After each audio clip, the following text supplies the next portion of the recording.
Eric, and you are right. If health officials were looking for violations of the social distancing rules, they could have found them tonight in the short north.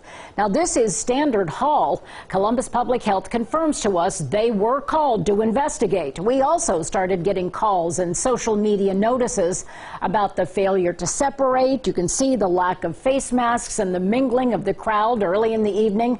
Our photographer shot this just before 9 tonight. It's exactly the kind of behavior Governor DeWine is warning against, and one of the things I talked to him about today. You know, I'm pleading with people in Ohio, please be careful. But are those pleas falling on deaf ears? The governor says he believes most Ohioans are being responsible. It's the reason the state has flattened the curve.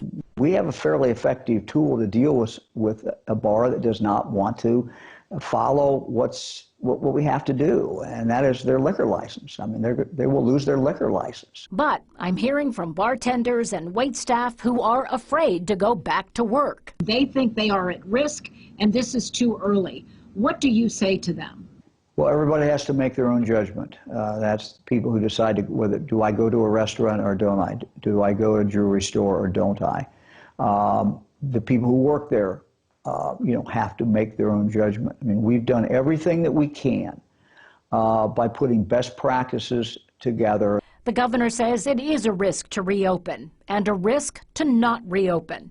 And it's not just jobs at stake. But it's also, when you have a down economy like this, you have some real medical challenges. You have health challenges. You see things like depression go up. You see domestic violence go up.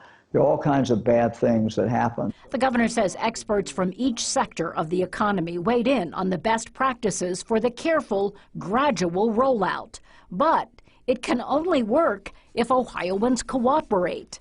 2 days ago, you saw the news. You had some European countries who had closed, then opened up to great fanfare. Now they're closing again. And that's not what we want to see in Ohio. And he says masks and social distancing are our defense. Testing will be the offense. The state is doing 7,000 tests a day, but he says that needs to drastically ramp up, and each of us needs to follow the new rules of the new normal. But if we have a huge spike that goes up because people are not, separating and keeping the social distance, we're going to have no choice but to ratchet this down again.